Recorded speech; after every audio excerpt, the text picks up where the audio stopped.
Baik, halo semuanya, apa kabarnya? Senang sekali kita ketemu di Soraya Cruise, dan pada hari Sabtu ini yang biasanya ketemu di jam 2 siang, kali ini jam 3 karena memang kesepakatan antara saya dengan Cak Islah Bahrawi. Baik, menyambung dengan topik yang sempat terputus di minggu lalu, pembicaraan kita terkait dengan masalah radikalisme agama dan juga agnostik di Indonesia. Secara garis besar sebelum kita menyambung ke Cais, bahwasanya topik ini dengan latar belakang dengan begitu maraknya aksi brutal dengan mengatasnamakan agama sehingga membuat suasana semakin kisruh dengan teror, dengan radikalisme, dengan bentuk kejahatan-kejahatan dalam lisan maupun dalam tindakan, sehingga banyak sekali mereka menganggap pembenaran mereka adalah pembenaran yang mutlak. Mereka mengatakan bahwa yang tidak sama dengan mereka adalah satu gerakan yang dinamakan dengan gerakan melawan daripada kebenaran mereka sendiri, sehingga menghantarkan banyak sekali di lingkungan tertentu. Mereka melihat banyak orang yang mempertanyakan akan ketuhanan pada agama yang dianut, sehingga ini menjadi sebuah kondisi yang melihat bahwa bukan agama yang salah, tapi lebih kepada pemeluk daripada agama tersebut yang tidak memberikan respons yang tepat.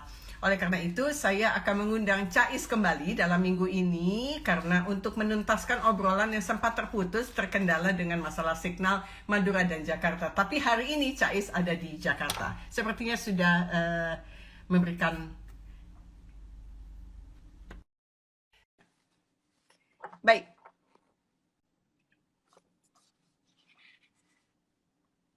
Connecting. Ya, hai Cais. Assalamualaikum warahmatullahi wabarakatuh.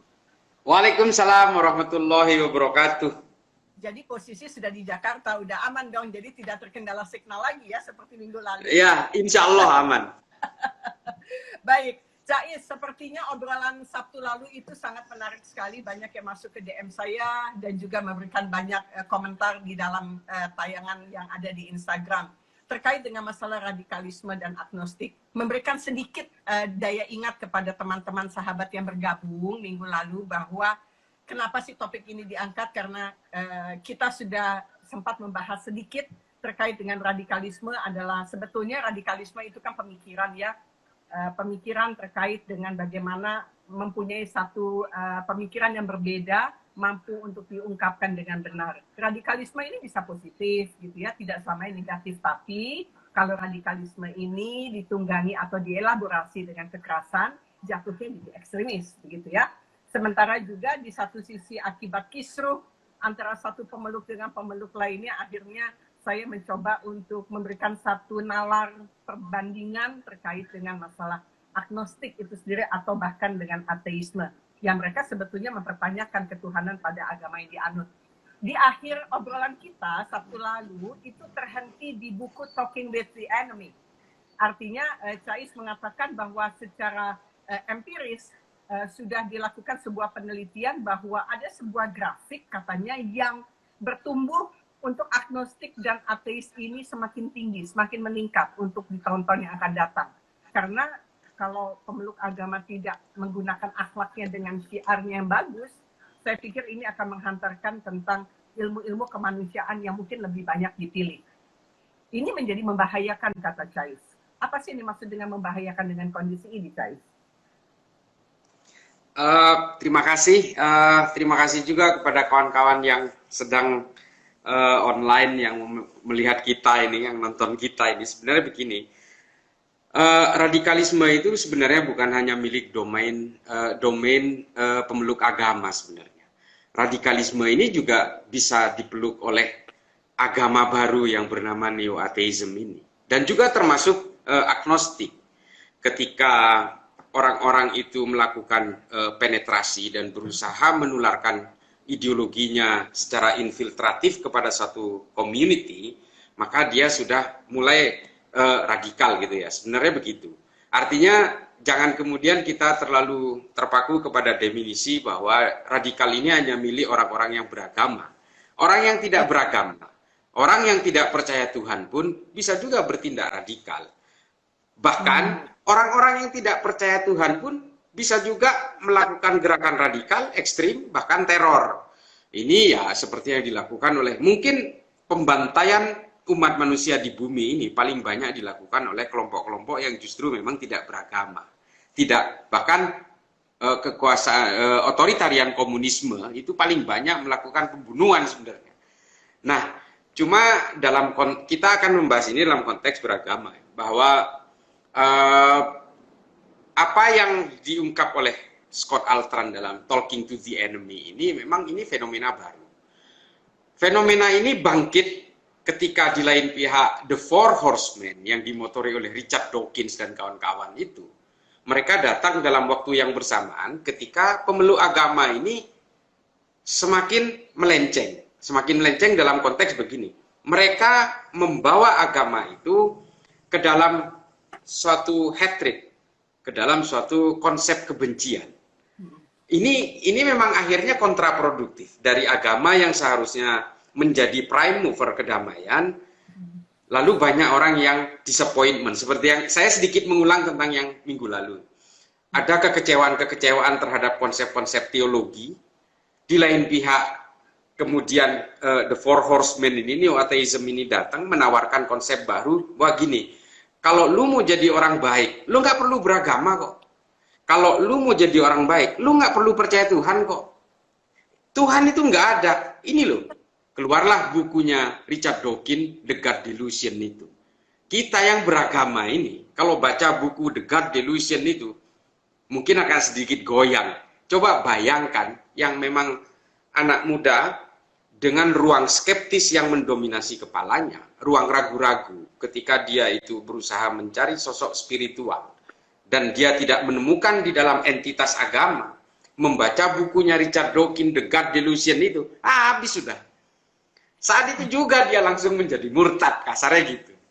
Nah, fenomena ini yang kemudian sangat menguat, seperti yang dibilang oleh Scott Altran itu, bahwa usia-usia milenial ini memang usia-usia rentan yang kemudian membawa dua output itu. Ini sedikit saya mengulang supaya nyambung dengan yang dulu.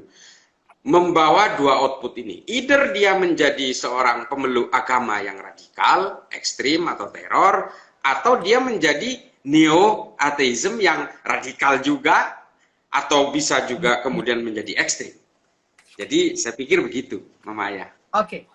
Bagaimana dengan pendapat tadi saya coba hubungkan dengan ayat yang ada di Quran di surat Al-Maidah 68 dan 69. Yang dikatakan demikian, hai ahli kitab, kamu tidak dipandang beragama sedikit pun hingga kamu menegakkan ajaran Taurat, Injil, Al-Quran yang diturunkan kepadamu dari Tuhanmu. Bagaimana hubungan antara penjelasan tadi dengan apa yang dikatakan di surat 5 ayat 68? Artinya memang agama-agama yang memang jalan menuju kepada proses pendewasaannya agama tersebut juga mengalami kecondongan. Tidak tegak lurus terhadap apa yang diinginkan oleh Sang Pencipta. Bagaimana Anda melihat kedua hubungan yang tadi dijelaskan mengenai ada dua kelompok, katakanlah ateisme dengan kelompok kapitalis misalnya begitu ya, dengan apa yang sebutkan di surat 5 ayat 68 69 ini? Saya kira begini ya, memang sangat jelas ya bahwa semua agama dalam hal ini, dalam konteks ini seperti yang ditulis di dalam Al-Quran itu sebenarnya adalah agama-agama samawat, ya, agama-agama langit. Karena memang itu yang diakui, dan Al-Quran sendiri mengakui agama-agama sebelumnya, nabi-nabi sebelumnya. Ya. Lalu sentuhan terakhir itu kan berada di dalam Islam, di dalam Al-Quran. Di dalam Al-Quran sendiri sangat banyak sekali yang menekankan, bahkan Kanjeng Nabi sendiri juga menekankan bahwa agama-agama sebelumnya termasuk Islam itu adalah agama-agama yang berbasis kemanusiaan. Jadi memang pada prinsipnya adalah ini kalau penafsiran saya menggunakan tafsirnya itu tafsir Muhammad As'ad. Tafsir saya Muhammad As'ad. Mungkin kalau Mama Ayah mungkin tafsir Al-Misbah mungkin ya. Enggak tahu, pokoknya di Quran aja ayatnya. Tapi begini, kalau dalam tafsir Muhammad As'ad itu memang dikatakan bahwa agama-agama itu diturunkan memang dalam konteks untuk pada awalnya itu memang untuk kasarnya gitu, menertibkan kemanusiaan dulu. Makanya semua agama itu adalah humanity, based on humanity. Jadi turunnya itu memang karena itu. Soal konsep ketuhanan kita dalam Islam sendiri juga sudah mengakui sejak zaman Nabi Adam itu konsep tauhid itu memang sudah ada, meskipun tidak berbentuk secara entitas keagamaan Islam, Kristen, Yahudi dan sebagainya itu. Tapi pada dasarnya tauhid itu sejak manusia awal itu sudah ada sebenarnya. Lalu kenapa setiap agama itu turun kok dia itu based on humanity? Karena memang manusia itu paling lemah di dalam humanity itu tadi. Nah, pada tataran-tataran inilah kemudian saya pikir semua agama-agama itu pada akhirnya memang seharusnya menjauh dari radikalisme, ekstremisme dan sebagainya itu. Kalau menurut saya itu Al-Quran sendiri hampir semua, bahkan Kanjeng Nabi ini kasarnya itu pernah ditegur sama Allah itu dalam perjanjian Hudaibiyah itu. Kan sebelumnya ini kan Kanjeng Nabi ini perang gitu kan. Setiap diserbu sama orang kafir Quraisy, Nabi mengkonter, memerangi itu. Mau perang Khandaq, mau perang Uhud, mau perang Badar dan sebagainya. Lalu kemudian berdamai dengan orang kafir Quraisy ini dalam perjanjian Hudaibiyah. Turunlah ayat itu. Surat Al-Fat. Kata Allah, ya sekedar mengingatkan Kanjeng Nabi. Ketahuilah Muhammad bahwa kedamaian itu adalah kemenangan yang sesungguhnya, kemenangan yang nyata. Artinya inilah mengapa saya itu nggak pernah lelah untuk menyuarakan bahwa kita itu memang agama ini memang diturunkan kepada manusia ini berdasarkan kemanusiaan dan memang harus menjadi prime mover kedamaian. Itu saja sebenarnya, nggak jauh-jauh dari itu. Makanya kalau kemudian radikal ini bukan mungkin ya. Ini pasti sudah diprediksi sama Allah.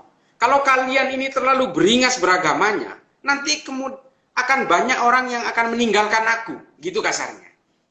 Jadi kalau apa yang dikatakan oleh Scott Altran itu, bahwa pada akhirnya orang itu akan meninggalkan agama dan sebagainya karena dia kecewa melihat agama yang digiring menjadi senjata perang dan sebagainya, ujaran kebencian, membenci orang atas nama agama, pada akhirnya memang orang akan meninggalkan Tuhan. Nah, Tuhan sudah memprediksi itu pastinya bahwa gini loh, lu santai aja beragama, lu nggak usah benci sama orang, memusuhi orang, memerangi orang.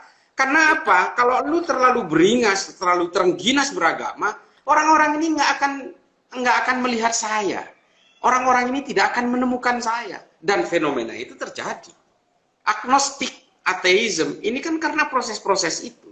Mungkin kalau kita berbicara sedikit ke belakang tentang filsafat-filsafat barat pada zaman seperti Thomas Aquinas, Feuerbach, ada Hegel dan seterusnya sampai Marx, sampai terakhir Jürgen Habermas, Foucault dan sebagainya ini, memang itu mereka itu berusaha mendeliver kepada umat manusia bahwa pada akhirnya Tuhan itu memang tidak ada karena tidak bisa dibuktikan secara materialistik. Betul. Dan tidak juga bisa dibuktikan secara logis.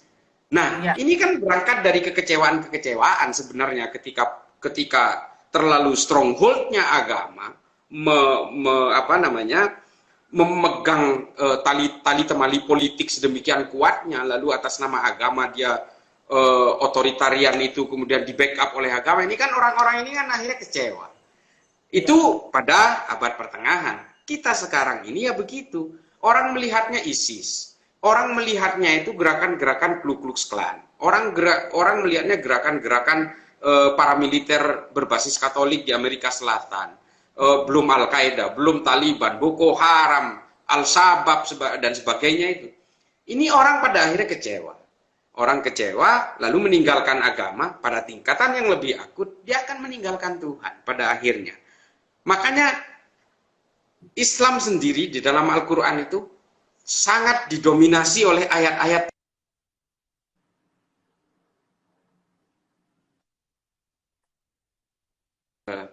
Mama. Kalau tadi disebutkan bahwa memang esensi daripada diturunkannya kitab-kitab, entah itu Taurat, Injil, ataupun Al-Quran, sebetulnya kan banyak menghantarkan ilmu-ilmu tentang kemanusiaan, ilmu tentang kebaikan. Ada kewajiban moral di sini sebetulnya kita atau siapapun yang paham mengenai masalah agama. Saya mau coba loncat sedikit, boleh Kak Is? Yang lagi rame terkait sertifikasi ulama. Apakah ada permasalahan terkait dengan kewajiban moral mereka yang bisa memberikan daya pikir yang lebih baik? Karena kalau tidak memberikan satu pemahaman yang baik, mereka akan mencari celah. Karena manusia kan memang senangnya mencari celah gitu ya, tricky. Otaknya kan tricky ya. Sehingga memanfaatkan celah, sehingga mereka yang tidak memiliki pemahaman dengan sertifikasi yang memang dapat diuji secara intelektual, mereka akan mengalami permasalahan dalam aklamasi komunalnya masing-masing. Mereka menganggap bahwa ini adalah salah satu tokoh yang bisa diikut, sementara kualifikasinya tidak bisa diuji. Apakah ini ada hubungannya? Ini sedikit aja. Saya hanya ingin tahu, apakah ini celah itu datang dari titik itu kah? Atau sebetulnya bisa dilihat dari sudut pandang yang berbeda? Ya sebenarnya kalau kita berbicara tentang ulama, secara definitif kan memang ulama itu adalah orang yang berilmu kan sebenarnya. Ya, oke. Ya artinya ketika keilmuannya kita tantang kapasitasnya, Ya. tentunya seharusnya memang ada sertifikasi. Ini bukan hal yang baru, kita telat sebenarnya.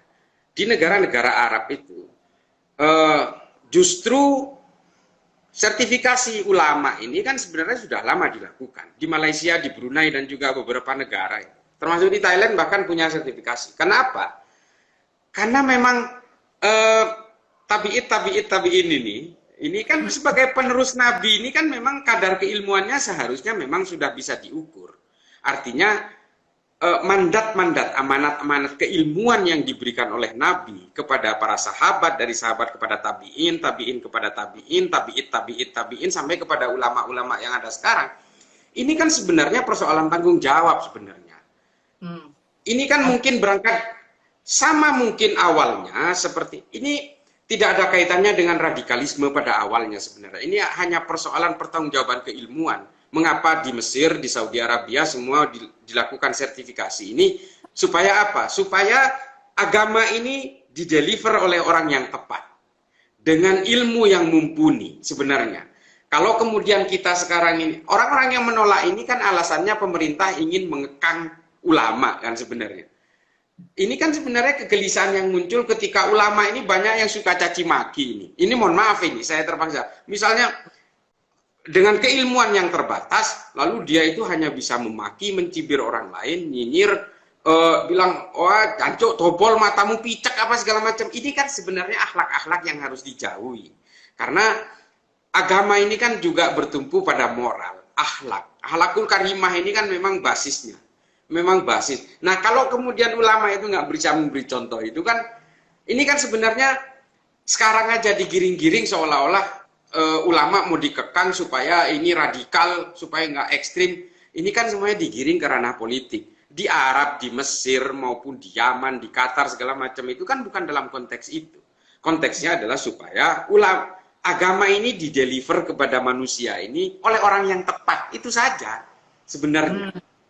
Iya, tapi kan kalau misalnya percontohan ulamanya saja sudah salah kaprah, fondasinya saja sudah ngawur gitu ya Cak ya, bagaimana mungkin memberikan satu deliver ilmu, pengiriman ilmu yang tepat? Karena harusnya ketika kita mendekat kepada kitabnya Allah, apapun itu, mau Taurat, Injil, Al-Quran, pasti esensinya adalah kasih sayang, maha adil.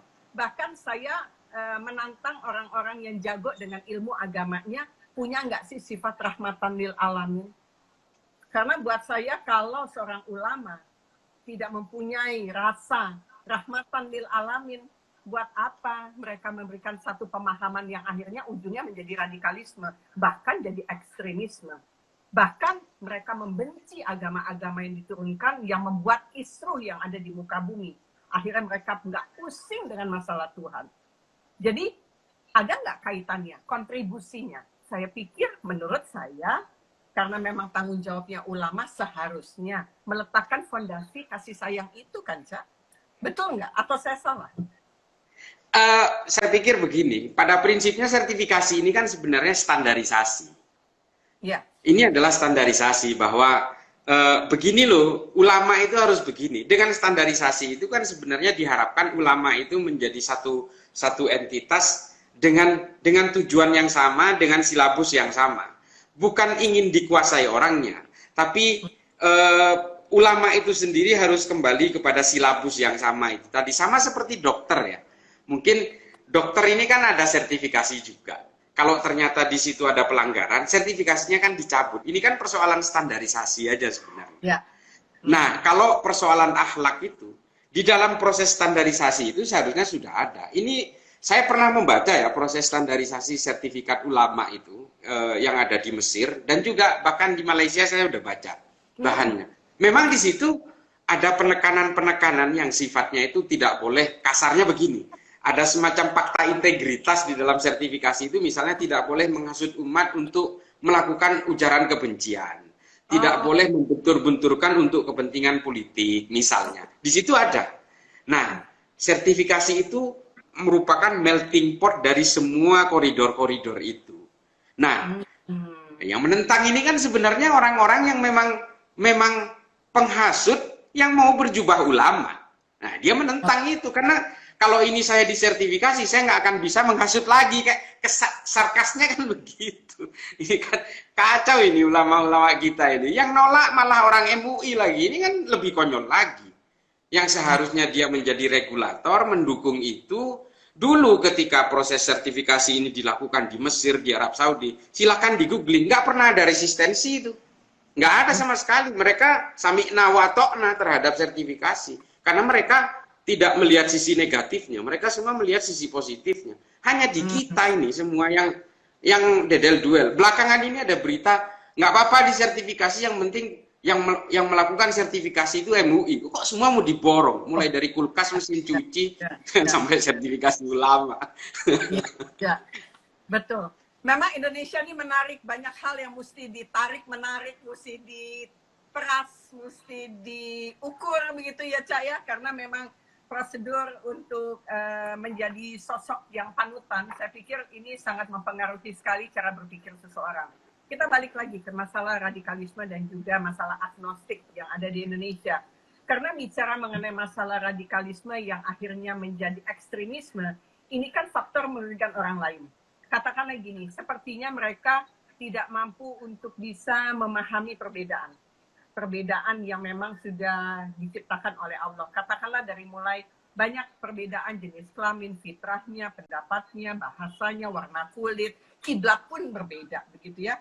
Sehingga mereka tuh tidak bisa melihat bahwa keimanan dan ketakwaan seseorang itu adalah bisa berbeda dan punya tingkatan.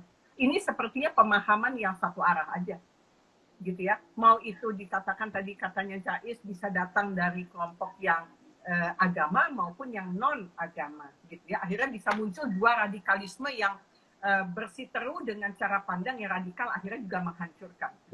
Ini bagaimana sih sebetulnya meluruskan otak manusia supaya kita tuh masih bisa normal menjadi manusia, hidup dengan umur yang panjang tapi bisa bermanfaat. Karena kalau kembali ke surat 49 ayat 13 dikatakan bahwa kita memang diciptakan berbeda untuk saling kenal mengenal, bukan untuk saling menghancurkan.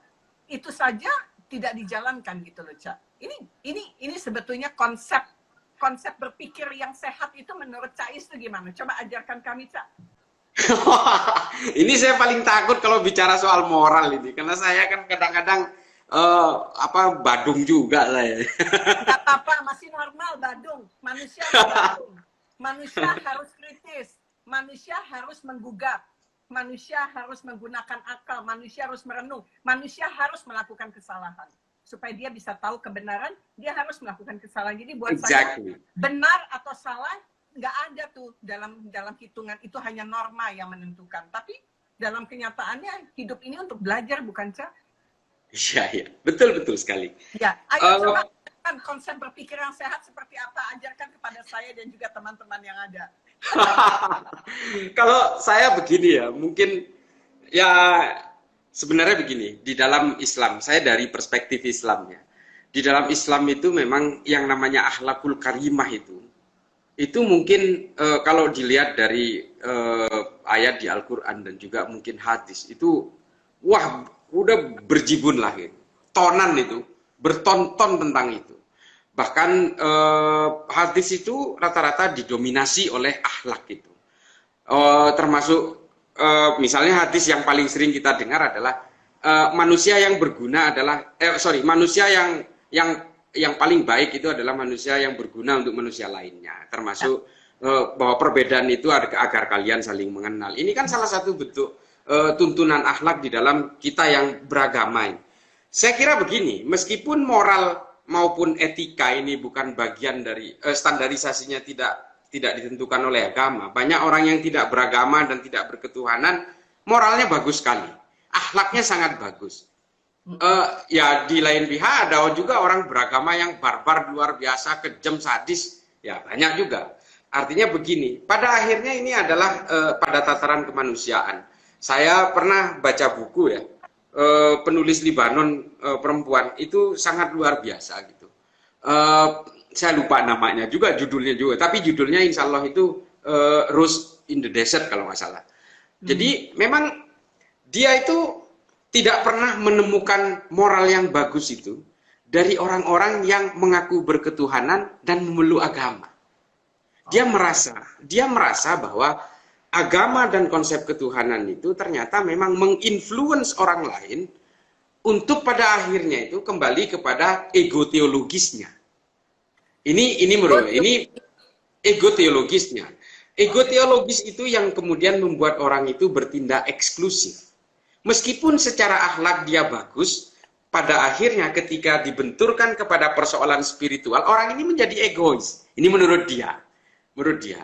Menurut penulis ini, nanti saya lupa namanya, agak Hasmah siapa gitu ya. Ini, nah itu dia bilang begitu. Dia justru menemukan akhlak yang bagus itu dari orang-orang yang tidak beragama. Dan ini jangan saya kemudian dituding saya komunis. Kan biasanya saya dikafir-kafirkan liberal komunis macam-macam. Mesti dengerinnya dari awal percakapan, jangan di ujungnya itu aja ya, Caya. Edit lagi. Nah, lalu dia menemukan itu dari mana? Justru orang yang tidak beragama dan tidak berketuhanan itu, kemudian dia itu melihat satu sisi spiritual itu secara horizontal. Jadi hablum minan nasnya saja yang dia lihat. Menurut dia ini. Nah, ketika dia itu melihat dalam perspektif horizontal, dia tidak melihat secara vertikal, diagonal atau apapun, dia akan timbul empati. Dia akan timbul simpati. Dari timbul empati dan simpati itulah kemudian tataran moral itu dia kuasai, akhlak dia kuasai, lalu dia itu berusaha untuk melakukan pendekatan-pendekatan humanity kepada orang lain. Ini kan sebenarnya pola berpikir yang sangat logis sebenarnya. Artinya begini, saya jujur ya, setoleran-tolerannya saya, sepluralis-pluralisnya saya, ketika kita berbicara tentang konsep teologi, kadang-kadang ada egonya juga. Ada egoisnya juga kita itu. Ini paling tidak saya alami. Misalnya begini. Ketika saya Jumatan misalnya, saya tidak menemukan ruang di masjid, terpaksa saya sholat di pinggir jalan. Karena saya tidak menemukan ruang di tempat lain, saya nggak peduli mobil itu mau jalan ke bagian aspal atau enggak, saya mau ngadep Tuhan kok. Nah, di situ ada kesombongan. Di situ ada perasaan ingin mendominasi secara sosial. Toh, kalau orang sholat, orang itu harus ngalah. Ini kan sebenarnya egoisme teologis. Ego teologis yang seolah-olah atas nama Tuhan, saya akan dibenarkan banyak orang. Saya bisa mendominasi keinginan sosial apapun dari saya. Ini kan, nah, apa yang ditulis The Rose in the Desert ya, kalau nggak salah, saya jadi lupa ini, kebanyakan buku. Nah, menurut dia ini, ketika orang sudah tidak mengenal Tuhan, tidak mengenal agama, dengan berbagai tali temali aturan-aturan yang dilakukan oleh agama itu, dia hanya menemukan manusia. Dan ketika dia menemukan manusia, itulah dia menemukan empati, simpati, humanity. Di situ dia menemukan itu. Karena memang tidak ada objek lain yang harus dia hadapi. Tapi itu selaras loh. Kemana wajahmu menghadap, di situ ada wajahnya Allah. Saya melihat Sais, ada wajah Allah di wajahmu. Saya melihat di penjahat, ada wajahnya Allah di situ. Saya melihat pelacur, ada wajah Allah di situ. Saya melihat binatang-binatang ciptaannya, ada wajah Allah di situ. Saya melihat tanaman yang hidupnya sudah jutaan tahun yang lebih tua dari usia saya, ada wajah Allah di situ. Kemana saya menghadap, tidak ke barat, tidak ke timur, tapi di situ ada wajah-wajah Allah. Itu lebih tepat menurutku, menurut saya. Karena hablum minanas itu adalah pendekatan kita kepada semua atau seluruh ciptaan Tuhan. Kalau tidak mampu untuk menjadi rahmatan lil alamin, coret dong artinya. Tujuannya artinya nggak tercapai. Ya nggak sih, Kak? Hablum minallah, eksistensinya pasti akan menjadi hablum minanas akan menjadi hablum minallah. Automatically. Ya. Tapi banyak orang mencari Tuhan yang luar biasa. Kekeh, menekan, serius. Jadi jahat, jadi suka ngeritik orang, bahkan nggak kenal pun dikritik, dari urusan miniatur, urusan gadget, sampai dengan tindakan-tindakan yang menghancurkan. Akhirnya dia menganggap bahwa ketika dia membantu atau membela Tuhan, dia pasti akan mendapatkan surga. Kayaknya surga neraka, surga neraka, surga neraka gitu. Benar? Ya, memang begini, seperti yang saya tulis di dalam caption itu. Ketika orang itu menganggap bahwa dia sudah menemukan Tuhan dengan keyakinannya itu, karena sebelumnya dia merasa dia sudah melakukan long journey untuk mencari Tuhan itu. Tapi sekali dia menemukan, lalu dia sudah merasa dekat dengan Tuhan. Ketika dia sudah merasa paling dekat dengan Tuhan, paling ada kata palingnya. Ketika dia sudah merasa paling dekat dengan Tuhan, lalu dia mempersonifikasikan Tuhan itu seolah-olah seperti manusia. Artinya begini, ketika dia marah, seolah-olah Tuhan ikut marah. Ketika dia benci, seolah-olah Tuhan ikut benci. Ini sebenarnya sudah sering dikutip. Kalau kita, ada dulu filsuf Islam, namanya Tabrizi. Sayangnya Tabrizi ini nggak pernah nulis kitab. Cuma dia itu sering berpidato. Pidatonya ini yang ditulis oleh Rumi di dalam kitabnya. Jadi Rumi yang menulis ujarannya Tabrizi. Tabrizi sendiri nggak pernah nulis soal itu. Nah, jadi kalau kata Tabrizi itu memang seperti itu, bahwa Tuhan-Tuhan yang berwujud manusia, dia bilang, ini adalah orang-orang yang merasa dekat dengan Tuhan, tapi sebenarnya dia jauh dan belum mengenalnya. Ya, tuh. Nah, ini yang ditulis Tabrizi ini menurut saya sangat logik. Apa yang terjadi sekarang ini, ketika orang itu sudah merasa mengenal Tuhan, lalu dia menjadi penghakim, seolah-olah dia mendapatkan mandat itu. Karena apa? Dia merasa Tuhan itu sudah ada di dekapannya. Ini sangat bahaya sebenarnya. Kalau memang dia merasa sudah dekat dengan Tuhan, sudah melihat Tuhan di hadapannya, kasarnya seperti itu ya. Ya artinya itu hanya harus di-maintain saja. Tidak boleh kemudian seolah Tuhan itu menjadi tukang pukulnya. Jadi kalau dia benci sama orang, makanya kan sekarang banyak sekali, banyak orang Syiah laknatullah, liberal laknatullah kan gitu. Seolah-olah gini, dia ingin melaknat orang lain, dia mengajak Tuhan untuk melaknat dia. Nah, ini apa yang diungkap oleh Tabrizi itu adalah apa yang terjadi pada situasi seperti itu. Itu menurut saya. Karena memang ya God is everywhere kan gitu. Ya, Kalaupun kita tidak mendatangi Tuhan, Tuhan yang akan mendatangi kita. Karena kita yang butuh Tuhan. Tuhan nggak butuh kita kok. Oh, betul. Tuhan nggak perlu dibela, Cak. Nggak perlu. Iya. Dia kan almighty. Dia Allah Ya, Ta'ala, dia maha segalanya. Cak, Ini kan membela Tuhan, tapi kok merahasia warteg ini kan nggak jelas. saya Sorry kasih to say. analoginya gini, Cak. Urusan Tuhan sama manusia. Analogi saya begini. Seperti kalau kita mau manggil kucing, gitu ya. Binatang kucing. Kalau saya mau manggil kucing, saya nggak mungkin memanggil dengan steak kesukaan saya, lidahku. Saya pasti akan memanggil kucing dengan seleranya kucing, gitu ya. Seleranya adalah ikan asin. Sehingga tanpa harus saya paksa, tanpa harus saya pus, dia pasti akan datang kalau saya memberikan umpannya ikan asin, gitu ya, Cak ya. Ketika kita mau memanggil Tuhan yang sifatnya kasih sayang namanya si Allah ini, kita juga harus mempelajari sifatnya supaya sifat itu masuk ke dalam kita punya kalbu, sehingga ucapan tingkah laku kita menyerupai apa yang dia inginkan. Katakanlah gini, di Quran dikatakan bahwa Allah menyukai orang yang berbuat kebajikan.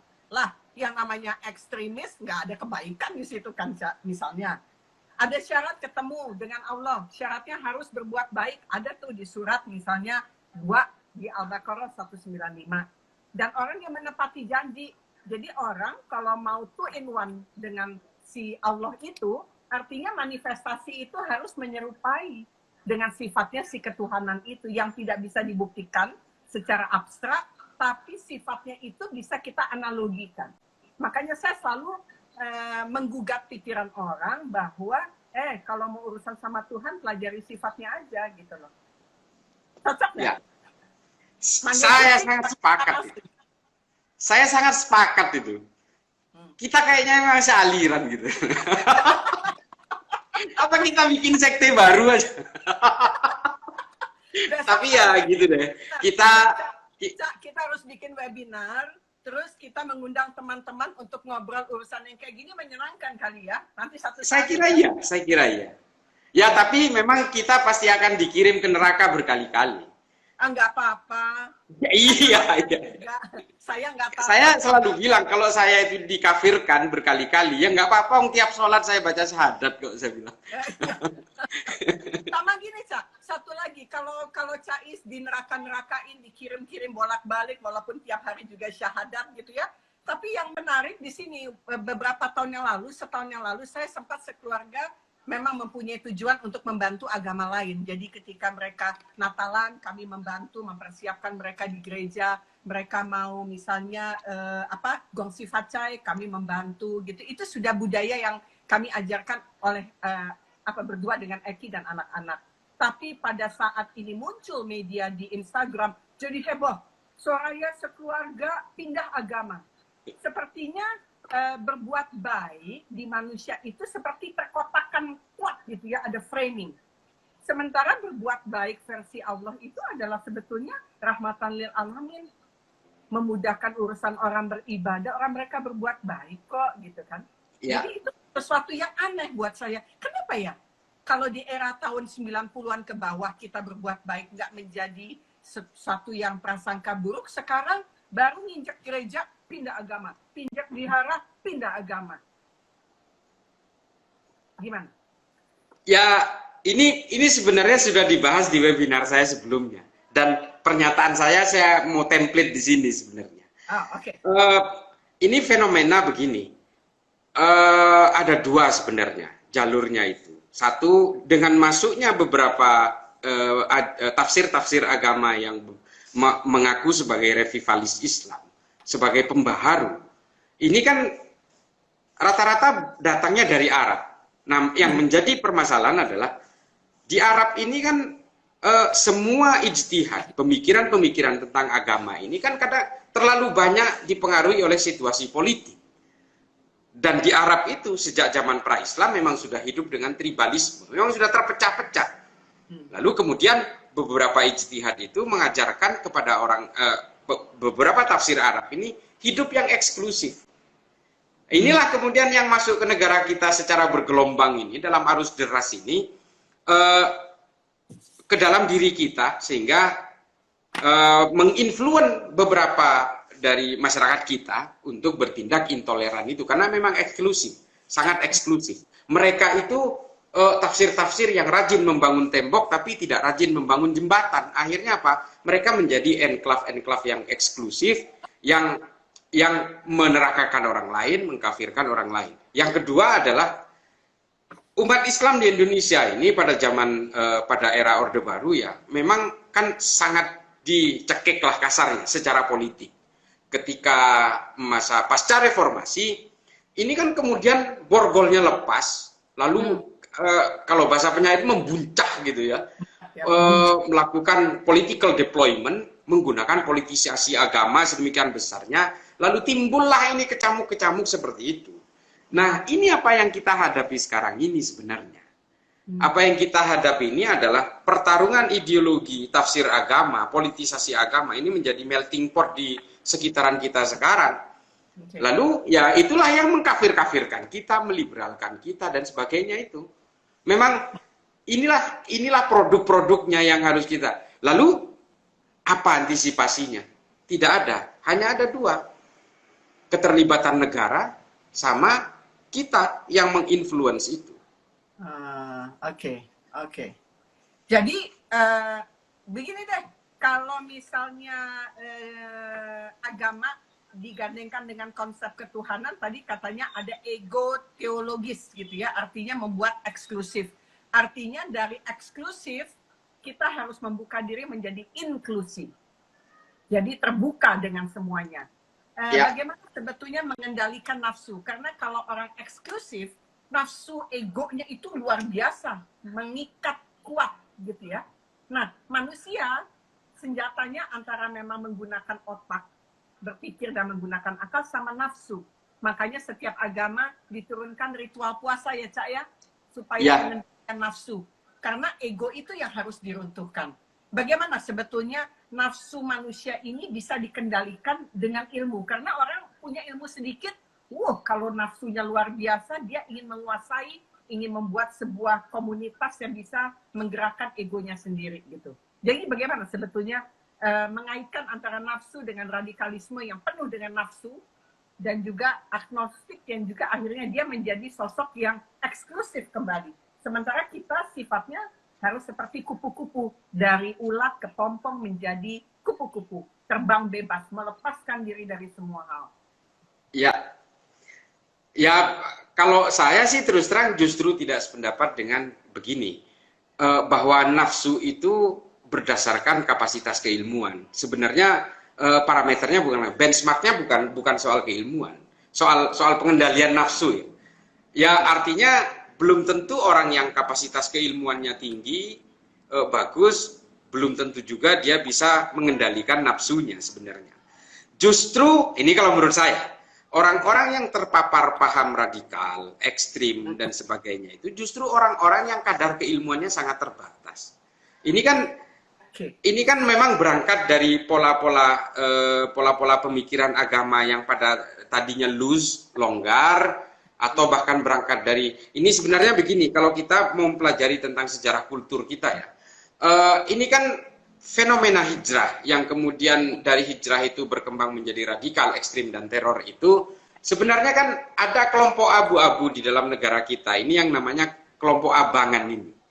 Kelompok abangan ini bukan kejawen sebenarnya. Kelompok abangan ini adalah orang-orang yang memang dari kecil tidak mengenal agama. Dia itu berangkat dari keluarga yang sinkretis, yang memang agama itu sangat longgar ditanamkan kepadanya. Lalu ketika masa-masa skeptis, usia-usia remaja, seperti yang saya bilang itu, menemukan Tuhan, lalu dia menganggap bahwa ini adalah kebenaran yang hakiki, yang baku. Nah, inilah yang kemudian menggiring mereka ke arah-arah radikal dan ekstrim itu. Saya seringkali menulis begini, kalau soal ego teologis, soal ego terhadap konsep ketuhanan, semua keyakinan pasti seperti itu. Orang Kristen meyakini agamanya yang paling benar. Orang Islam juga demikian, Hindu, Buddha, dan sebagainya. Tapi perasaan-perasaan ego teologis itu tidak boleh kemudian dipaksakan kepada orang lain. Satu contoh gini. Ketika ada orang beribadah, orang Kristen beribadah di rumahnya, dipersekusi oleh orang Islam. Ini kan sebenarnya tindakan konyol. Konyolnya kenapa? Wong orang itu mau menghadap Tuhannya kok. Orang mau membangun gereja dipersekusi, ditimpukin. Wong itu dia mau membangun rumah Tuhan kok. Masih untung loh, masih untung ada orang yang mau menghadap Tuhan, yang masih mau menciptakan rumah Tuhan, ketimbang orang-orang bikin gardu yang cuma buat tempat nongkrongnya begal misalnya. Nah, ini justru nggak dipersekusi.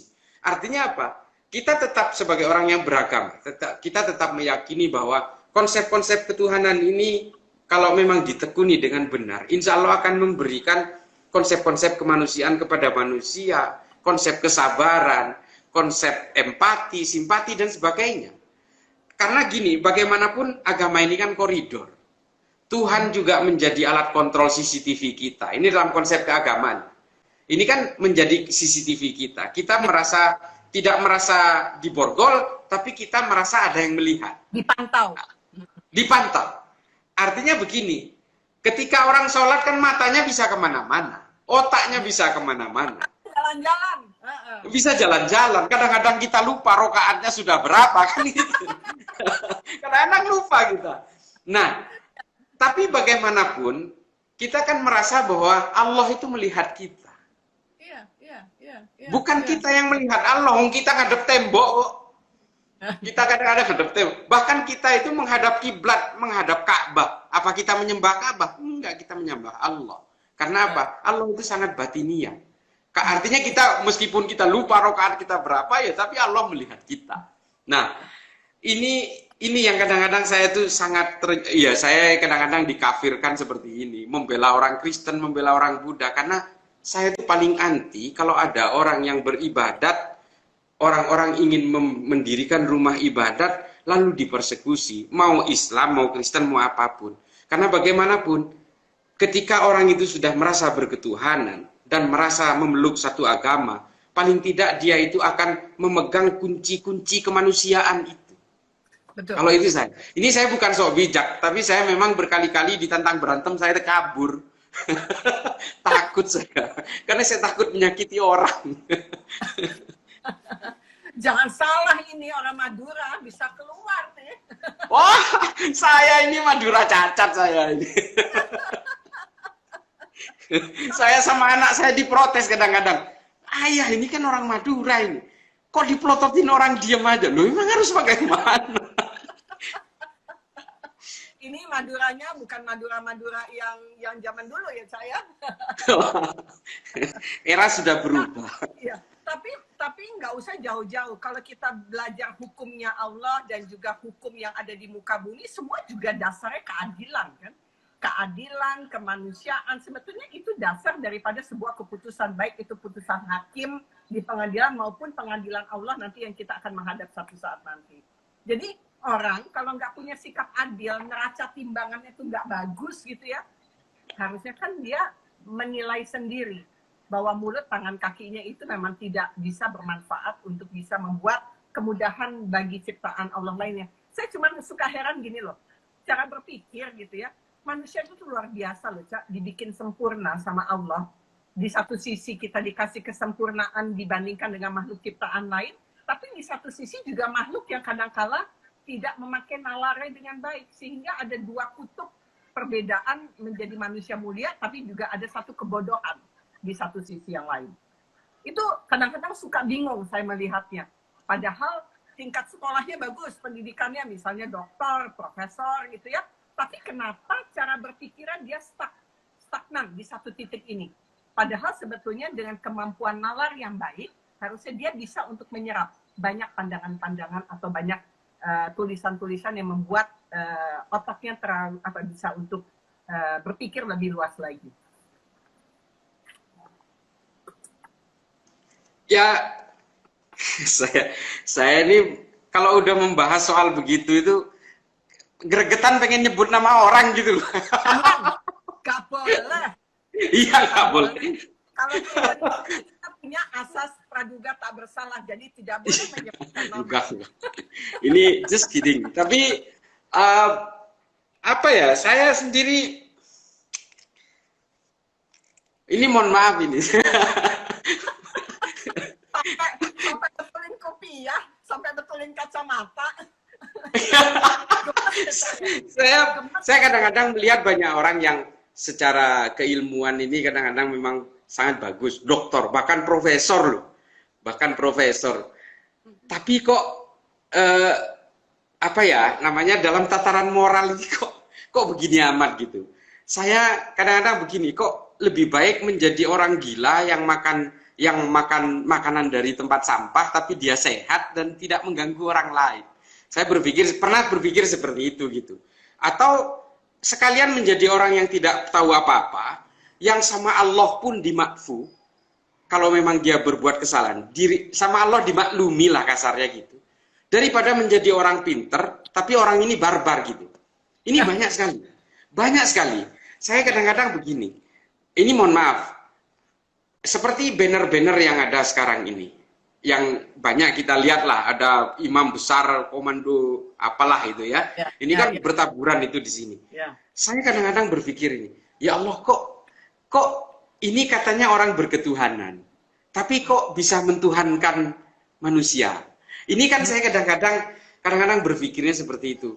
Mosok sih gitu loh, akhlak-akhlak di dalam agama, fikih-fikih yang sangat mendasar sekalipun kan sebenarnya tidak boleh seperti itu.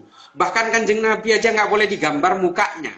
Karena apa? Takut terjadi overcult gitu, terjadi overkultus terhadap Kanjeng Nabi.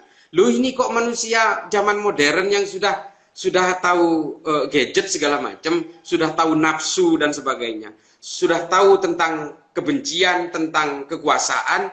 Loh ini kok diagung-agungkan melebihi batas seperti ini. Saya kadang-kadang berpikir, kayak begini ini loh yang kadang-kadang justru menyuburkan agnostik, menyuburkan segala macam itu. Karena ada kekecewaan-kekecewaan itu.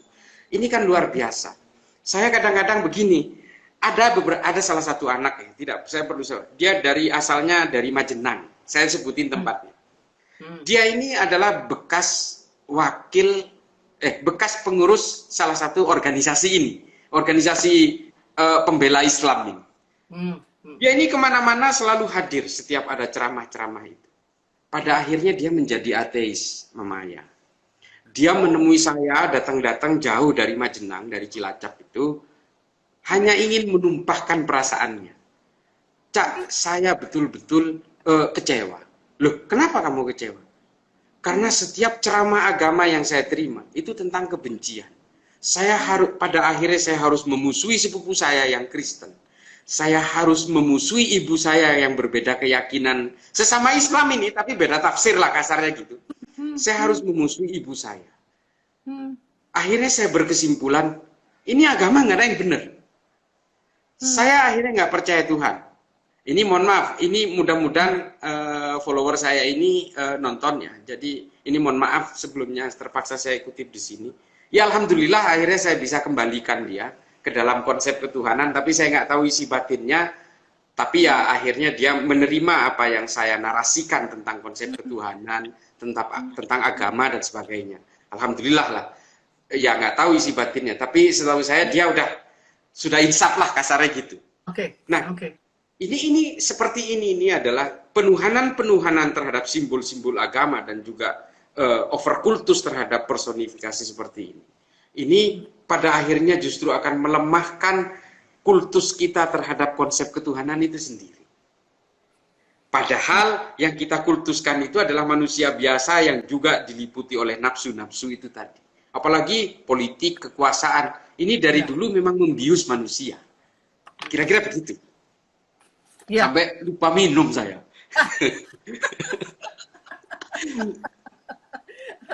Tapi memang benar kalau kita berpikir. Maaf, saya lupa minum itu karena saya menghindari menyebut nama itu. Ya sudah minum aja, glok. Nah, ini kenapa pertanyaannya saya lontarkan, karena sampai di titik ini kita sudah masuk ke dalam radikalisme di tingkat pendidikan. Kalau dulu radikalisme di tingkat yang berhubungan dengan politik gitu ya, tapi sekarang masuk ke dalam wilayah pendidikan, bahkan sampai universitas, sampai rektor, sampai mahasiswa-mahasiswa juga dipaksa untuk mengikuti. Jadi buat saya sebetulnya kuncinya yang harus dibenahi adalah cara berpikir manusia. Pikiran itu seperti senjata bom atom atau nuklir yang disetel sedikit salah, bom gitu kan ya. Jadi ini sesuatu yang terkait dengan cara berpikir manusia. Supaya melengkapi pembicaraan kita Sabtu lalu dan juga hari ini, sebetulnya bagaimana konsep berpikir manusia yang bisa menjadi pedoman kita supaya dalam menyikapi perbedaan ini tidak terlalu gundah gulana, tidak terlalu patah hati dengan pemeluk-pemeluk agama yang masih belum bisa untuk memberikan satu relevansi yang baik terhadap respons kehidupannya. Ya, saya kira begini, Mama ya. Jadi apa yang tadi dikutip surat Ar-Rum ya kalau nggak salah, yang bahwa dengan sengaja Allah itu membuat kita berbeda-beda. Itu bukan 13. Iya, justru bukan ingin membuat sesuatu itu berpisah-pisah. Justru itu dibuat supaya kita bisa terintegrasi dan saling mengenalkan begitu. Ini kan jelas sebenarnya, sangat jelas bahwa saya sering menulis sebenarnya soal ini. Ketika Allah sendiri memberikan firman yang sangat jelas seperti itu, kalian ini pasti saya buat berbeda-beda deh.